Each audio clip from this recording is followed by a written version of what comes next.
Fala bonitão, vocês tão bonzinhos, meus filhos? Seguinte, eu assisti um filme ontem, cara, e me remeteu muito a uma coisa que aconteceu comigo. Um filme não, um seriado, na verdade, né? Que o nome do seriado é Olhos que Condenam. Vou colocar a imagem aí embaixo, aí saiu já há algum tempo, mas eu só fui assistir ontem. Então vou contar uma história aqui pra vocês, vai durar um monte de stories aí, é uma história meio longa, mas eu só quis contar, é só um caos, tá? Eu só quis contar, sei lá, cara, essa história me lembrou muito do que aconteceu comigo, então eu falei, meu, não sei, deu vontade de contar e eu vou contar, beleza? Então antes de eu começar a contar aí, ó, um feliz Dia dos Namorados a todos os casais que me acompanham aí, puta data legal, baita data especial, né? Tão legal se tem alguém do seu lado e tudo mais. Cara, quando eu namorava era a data que eu mais gostava no ano, assim, era Dia dos Namorados. Então, pros casalzão da porra que me acompanha aí, ó, um ótimo e um feliz Dia dos Namorados e bora pro caos, pra história. Bora, filho. Bem, bonitão, então é o seguinte, esse seriado aí, ele fala muito sobre injustiça e sobre preconceito, sobre racismo, na verdade, né? É óbvio que comigo, no meu caso, o que me fez lembrar o que eu passei não foi racismo, eu sou um branquelo azedo, né, meu filho? É óbvio que não foi racismo, mas foi uma injustiça tremenda. Então por isso que esse seriado me fez lembrar muito do que aconteceu comigo, chega a dar até umas lagriminhas nos olhos, assim. Enfim, vamos começar a história. É o seguinte, quem me conhece aí, quem acompanha o Garage 011, sabe que eu mexo com carros há muitos anos, desde quando eu me conheço por gente. Desde antes de ter habilitação, eu já mexia com carros, eu trabalhava com compra e venda de carros, com consertar, com não sei o que, com correr atrás e tudo mais, beleza. Teve uma época, trabalhando com carros aí, a gente que é pobre, né, cara, que era mais pobre ainda antigamente, nunca teve um negócio assim muito confortável, né, nunca esteve numa situação muito confortável, né. E nessa época aí eu estava menos ainda, continua.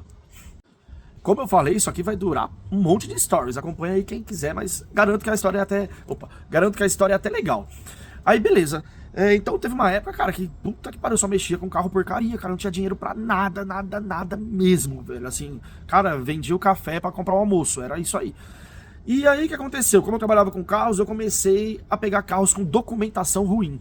O que era documentação ruim? Cara, carro cheio de débito, tudo lotado de débito pra outra pessoa assumir, carro que não transferiu pro ex-proprietário, aquelas bagunças de documentação. Mas nada, tipo assim, ilegal no ponto de vista de ser algo roubado, algo ilícito, nada disso. Apenas carros que tinha documentação para acertar. A pessoa comprou, não conseguiu pagar, deixou acumular um monte de documento e vendia barato. Eu ia lá, comprava, tentava vender mais caro para alguém que tivesse dinheiro para assumir essa documentação. Era essa a minha jogada. E nisso eu comprei vários carros assim. Vivia fazendo esses rolos. Próximo. Beleza. Fiz algumas negociações assim e tal e tudo, mas sempre aquela, cara. Ganhava muito pouco. Tinha uma margem muito pequena, mas dava para me virar, né? E passando necessidade, e se virando e tal. Apareceu um C3 para eu comprar. Nessa época, vamos lá, deixa eu especificar as coisas. Eu tô falando de um papo de mais ou menos uns 18 anos atrás, mais ou menos, tá? Então, nessa época aí, cara, não existia laudo de transferência, não existia vistoria cautelar, não existia até existia, que inclusive é o caso da história que eu vou contar aqui. Mas não era nada obrigatório, não tinha que fazer nada, não era comum fazer. Tava acabando, pra quem conhece aí, existia uma coisa, não era nem laudo por foto, era decalque. Então você tirava decalque do chassi, você colocava um papel em cima do chassi, passava um lápis, ficava a marca da numeração do chassi, do motor e tudo mais. Então você tirava decalque do carro, não era laudo com foto, nada disso. Pra você ter uma noção como eu sou antigo e como eu trabalho com isso faz tempo. Mas aí se liga na ideia. Aí beleza, então nessa época aí não tinha essa obrigatoriedade. E apareceu um C3 pra mim. Documentação toda ferrada, tal e tudo. Mas um C3 bonito, bem conservado, assim, tal, tudo. Só com a documentação toda ferrada. E a pessoa que me vendeu tipo assim, ó. Eu só vou te entregar o recibo quando você quitar a documentação. Não vou te entregar o recibo, beleza? Pode levar o carro, pode fazer o que você quiser. O recibo só sai daqui quando você quitar a documentação. Beleza, vou arranjar alguém pra vender, que vai me dar um lucro e vai quitar essa documentação. E eu falei a mesma coisa pra quem eu tava vendendo. Fui lá, anunciei o carro e tal, na hora de vender, falei pro cara, ó, só te entrego o recibo quando você quitar a documentação. Fechou? Tudo combinado, tudo pela ordem, na linha, sem papo torto, sem conversa furada, tudo retinho, certo? Igual teria que ser. Beleza. O cara que comprou, lembra que eu falei pra vocês de vistoria cautelar? Ali era o início, tava começando a aparecer vistoria cautelar, não tinha nada de obrigatório, não tinha nada de laudo ECV, próximo. Que hoje é obrigatório é laudo ECV, vistoria cautelar você faz se quiser, mas todo mundo faz. Então ninguém fazia, não tinha nada disso. Aí como eu falei, era tudo no decalque, no chassi, beleza. O cara que eu vendi o carro, pegou o carro lá em casa, me pagou, tal e tudo. Ó, Vinícius, é o seguinte, cara. Tô levando o carro aqui, vou pagar a documentação, mas vou levar pra uma vistoria antes. Eu não sabia nem o que era essa vistoria. vou levar pra vistoria antes, tal, não sei o que. Eu falei, pô, irmão, leva pra onde você quiser, faz o que você quiser, leva pro seu mecânico, pro seu funileiro, leva pra vistoria, pra onde você quiser. O carro só tem problema de documentação, não tem mais nada. Beleza. O cara levou pra uma vistoria. Eu vou trocar alguns nomes aqui, tá? Porque senão vai me complicar muito. Então eu não vou falar os nomes exatos das coisas pra eu não ter problemas. Mesmo já tendo passado muitos anos. Complicado. Então o cara levou pra uma vistoria que o dono era um polícia civil dessa vistoria. Era um policial civil. Guarda essa informação. Próximo. Aí beleza, ele levou o carro, levou de manhã pra fazer uma vistoria e tal, tudo. E me ligou de manhã, tipo, eram umas 10, 11 horas e tal. Estou aqui fazendo a vistoria e tal, não sei o quê. Mentira, ele não me pagou tudo. Faltava ele me pagar um valor. Ele falou, só vou pagar depois que passar na vistoria e tal, tudo. Eu esqueci desse detalhe. Eu falei, beleza. E eu lá desesperado, sem grana, mano, desesperado assim. Vai, faz essa vistoria aí e tal, não sei o quê. Aí de manhã ele já tava na vistoria. E passa a hora e nada do cara sair da vistoria. Deu 5 horas da tarde, na hora de fechar a vistoria me liga. Ele me liga e a vistoria também. Aí ele, a vistoria quer falar com você, tal, tudo, tal, o vistoriador aqui. Passou o telefone pra mim, é o seguinte, cara, a gente achou uma divergência aqui. Tem como você vir aqui amanhã de manhã? Amanhã de manhã tem como você vir aqui? Eu nem sabia onde era, não sabia que era de um policial, eu não sabia nem, como eu falei, eu não sabia nem que existia esse tipo de vistoria na época. Eu tô falando coisa de 18, 20 anos atrás. Tem como você vir aqui amanhã de manhã pra gente conversar, tal, tudo? Próxima story. Aí eu falei, beleza, pô, sem problema, tô indo aí amanhã de manhã, primeiro horário eu tô aí. Por quê? Eu tava desesperado, precisando do dinheiro, cara. Pagar a conta e tudo mais, cara, eu tava desesperado atrás do dinheiro. Deu de manhãzinha, eu fui lá na vistoria. Aí, assim que eu cheguei nessa vistoria, lembra que eu falei que era polícia civil? O dono, eu não sabia, obviamente. Assim que eu cheguei, e lembra do que eu falei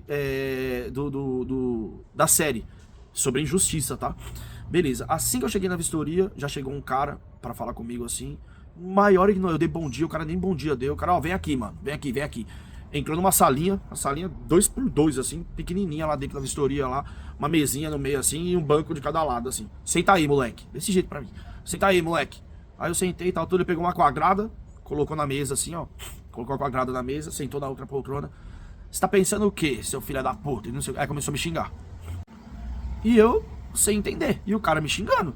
Você tá pensando o quê? Seu arrombado, seu filho da puta, não sei o quê e tal, e pá. Você pensa que você tem trouxa aqui, maluco? Você é seu vacilão. E me xingando muito, não dando direito nem de eu responder nada. E eu nem sabia o que tava acontecendo. Aí ele, calma aí, que você tá fudido, eu vou te fuder, mano. Calma aí. Foi, ligou. O C3 estava lá ainda, mas o cara que eu vendi não tava mais lá. Isso foi no dia anterior. Aí ele ligou pro cara que eu vendi. Falou, vem aqui. Aí o cara chegou, passou uma hora e pouco, e eu lá na salinha, trancado. Em cárcere, trancado. E meio desesperado, ele pegou meu telefone. Na época tinha celular, mas era aquele só por mensagem, assim, não tinha Instagram, não tinha WhatsApp, não tinha nada, era só por mensagem mesmo, era começo dos celulares, assim, aqueles StarTAC, essas paradas, assim. Aí ele pegou meu celular, nem era StarTAC, era um pouquinho mais pra frente, na verdade. Próximo Stories. Aí ele pegou meu celular, me deixou trancado na salinha. Beleza, ligou pro proprietário, pro cara que eu vendi. O cara que eu vendi foi lá. Chegou lá uma hora e pouco depois, e eu lá trancado na salinha. Aí ele pegou, abriu a salinha, chamou o cara e falou, esse cara aí? Falou pra mim. Falou pro cara apontando pra mim, né? É esse cara aí que você comprou o carro? Ele é. E deu pra ver que o cara que eu vendi tava de boa índole, tava assim muito tranquilo, não tava querendo me ferrar de forma nenhuma, tal. Ele, não, é ele mesmo, o Vinícius, tal, não sei o quê. Então esse filho da puta mesmo, vou ferrar esse moleque, não sei o quê e tal. E eu ainda sem entender, 2 horas depois, beleza. O cara que eu vendi foi pra outra sala e o policial voltou pra falar comigo. Aí, você tá vendendo um carro roubado pro moleque, não sei, você se acha esperto? Você não sabia que nossa vistoria ia pegar e não sei o que e tal, e pá. Aí eu, o que você tá falando, velho? Do que você tá falando? Você acha que eu sou burro, cara? Se eu fosse vender um carro roubado, eu ia mandar fazer vistoria? Próximo. Aí eu falando pra ele, né? Se eu fosse vender um carro roubado, você acha que eu ia falar pro cara fazer a vistoria? Se eu soubesse, tipo assim, se eu tivesse de má índole, se eu fosse um ladrão, se fosse alguém... Eu ia mandar o cara fazer a vistoria? Eu ia vir aqui na vistoria? Porra, velho, você acha que eu sou burro? Eu comecei a falar com o cara, né? Só que aí também, eu não sou um cara muito paciente, assim, muito tranquilo. Vocês já sabem disso, né? E mesmo o cara lá, tipo, me peitando, eu também dei meio que uma peitada nele assim também. Tipo, desse jeito. Vai se ferrar, maluco. Você acha que eu sou idiota, velho? Você me trouxe da minha casa lá pra falar que eu sou ladrão, não sei. E comecei a meio que erguer a voz pro cara também. Só que aí o cara, velho, é polícia, né? E polícia civil. Depois, muito tempo depois, eu descobri que esse cara era um mercenário absurdo, assim. Ele tomava dinheiro de vários comerciantes da região. Ele era muito corrupto, assim. É óbvio, né? Eu contando isso aqui é óbvio, mas enfim. Mas só depois que eu descobri isso. E o cara debatendo comigo lá e eu tive que baixar a bola, né? meio quietinho e tal, não sei o que. Beleza. Isso se passaram horas. E eu lá meio puto e tal. Aí ele falou assim, a polícia falou assim pra mim, ó, eu vou liberar o seu cliente, você se vira e devolve o dinheiro que ele já te deu, que ele tinha me dado uma parte do dinheiro. E, mano, você tá preso, irmão.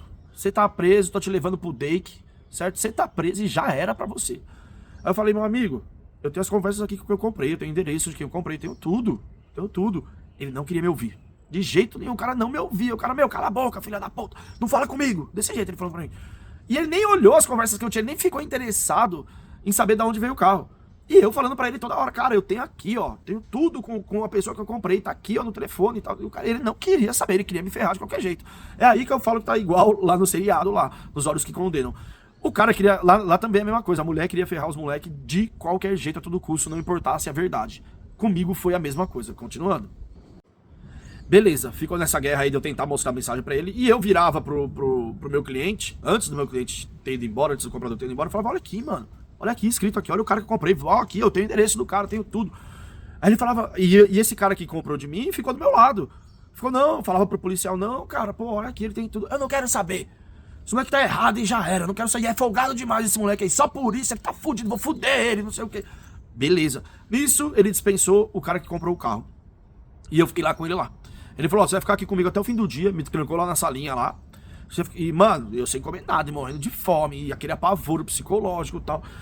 Você vai ficar comigo aqui até o fim do dia, e no fim do dia eu vou de viatura, você vai dirigindo o C3 atrás de mim, certo? Vai ir mais uma barca atrás, caso você queira dar fuga. Então vai um policial num carro atrás, você no meio, e eu na minha viatura na frente, nós vai pro Dake, que você vai ficar preso, já era, certo? Cala a boca, não fala nada e acabou.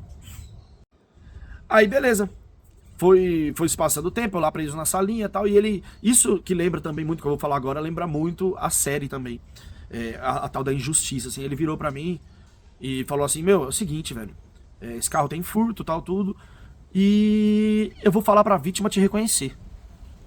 Aí, como assim, mano? Aí ele falou, Ele falou, mesmo que não tenha sido você...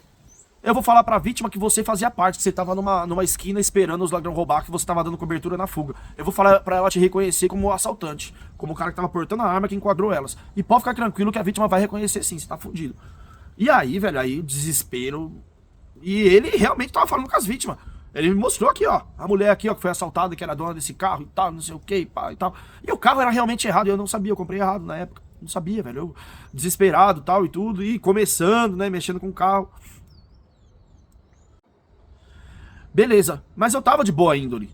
Eu tinha tudo do ex-proprietário, da pessoa que me vendeu, inclusive endereço, telefone, tinha tudo, era só bater na porta da casa dele. Nisso, ele falou tudo isso aí, eu continuei trancado na salinha e tal, tudo, e aí o desespero, irmão, nossa, desesperado. Na hora de ir embora, que era pra levar o carro, olha só, hein, meu, na hora de ir embora, que era pra levar o carro pro Dake e tal, tudo, ele me tirou da salinha e tal, tudo, ele atendeu o telefone. Ele atendeu o telefone dele. E aí, filho, beleza, tal, beleza, não sei o quê. E eu meio que do lado dele aqui, assim, ele meio que me segurando aqui, assim, ó. Eu do lado dele, e aí, filhão, e tal, não sei o quê. Começou a trocar ideia com o filho dele. Do nada, ele falou o nome do filho dele. Do nada, assim, tipo, no meio da conversa, né? Eu vou mudar os nomes, né? Vamos supor que o nome do filho dele seja, sei lá, velho, Júnior Alemão, vai. Vamos supor. Não é isso, eu tô mudando os nomes, porque senão vão me encrencar. Vai que esse cara assiste, né, velho? Aí ele assim, então, ia do lado. Então, Júnior Alemão, seguinte, meu, mais tarde eu vou te trombar em casa aí, tô indo levar um filho da puta ali no Dake ali, deixar um cara preso e tal, mais tarde eu te encontro aí e tal. Beijo, filhão, beijo, Júnior Alemão. Não lembro como é que foi a conversa, mas ele falou o nome. E o nome era muito específico. Não era Júnior Alemão, mas era muito específico. A hora que ele falou o nome, eu conhecia o cara que ele falou, que é o filho dele. Aí eu, que nome você falou aí? Ele, por que você quer saber da minha família, não sei o que e tal. Eu falei, não, pô. Fala de mim pra esse cara aí. Esse cara é fulano assim. Aí expliquei o físico da pessoa. É fulano assim, assim, assado, tal, de tal jeito. Aí ele olhou esse cara assim, Eu falei, pô, eu conheço esse cara, meu. Fala de mim pra ele vai te explicar quem sou eu, velho. Vai saber a minha índole, vai saber que eu sou um cara direito, trabalhador, tal, tudo. Fala desse cara pra mim, fala de mim pra ele, pô. Aí ele olhou muito estranho pra mim, assim, tipo, desacreditando. Aí ele, não desliga não, pro filho dele. Deixa eu te falar uma coisa. Você conhece um tal de Vinícius? Mora em tal lugar, tal, não sei o que, ele é assim, assim, assado, pá, mexe com os carros, diz que mexe com os carros aí e tal. Aí, o filho dele falou pra ele assim, por telefone, conheço? Cara, gosto pra caramba do Vinícius, amigão meu, não sei o que e tal. Mano, moleque bacana, começou a falar super bem de mim. Pô, trabalhador pra caramba. Nessa época aí eu mexia com carro, mas eu também trabalhava no escritório de contabilidade. Então, assim, eu chegava do trampo super cansado, ia mexer em uns carrinhos mesmo lá no trampo, e esse moleque de vez em quando parava lá na minha casa e ficava trocando ideia. O filho desse cara, o tal do Júnior Alemão. E o cara falou super bem de mim, falou, meu, você tá errado, pai, você tá louco, esse moleque é trabalhador pra caramba, velho. Não, não, tem coisa errada aí, pera aí, eu vou aí, tem coisa errada, ele é meu amigo, faz nada com esse moleque não. Beleza, essa foi minha salvação. Eu já tava indo pro Dake já, esse cara tava me esculachando lá dentro do Dake, ele ia me dar um pau, certeza, ia me arrebentar. Ia me deixar preso e ia fazer a vítima falar que fui eu. Olha onde eu ia parar. Eu não ia estar aqui hoje, obviamente, né? Viver na cadeia, se estivesse vivo ou não, se eu estivesse preso, se tivesse... minha vida ia ser totalmente diferente. Igualzinho ocorreu na série lá, Olhos que Condenam. Então a minha sorte foi essa. Aí o moleque pegou, convenceu o pai dele, e o pai dele falou tudo isso. Aí o pai dele virou pra mim e falou, mano, falar um negócio pra você, eu ia te ferrar muito, mano. Eu não vou te ferrar por causa do meu filho. Aí o filho dele já tava lá presente na hora.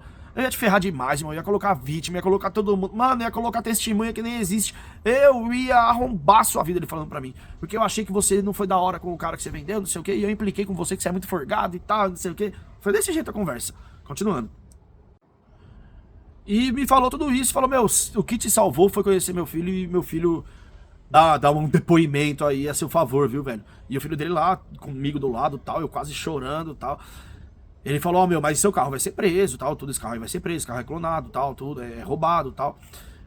E nessa hora eu falei pra ele assim, falei, beleza, meu, olha aqui as conversas agora, cara. Olha aqui, ó. Eu tenho papo com todo mundo lá. Aí eu mostrei pra ele quem que era o cara que me vendeu, tal, tudo. No final, a gente foi desenrolando, fomos atrás desse cara que me vendeu. O cara também não era nenhum bandido nem nada, ele foi enganado também. E uma bola de meia, uma bola de neve gigante, tal, me ferrei mais ainda, fiquei mais sem dinheiro, enfim. Mas eu ia ser preso por causa disso. Então, essa é a história, desculpa toda a enrolação aí, mas eu queria, não sei porque eu quis contar isso aí, que foi um caos na minha vida e minha vida poderia ser muito diferente hoje se acontecesse tudo isso.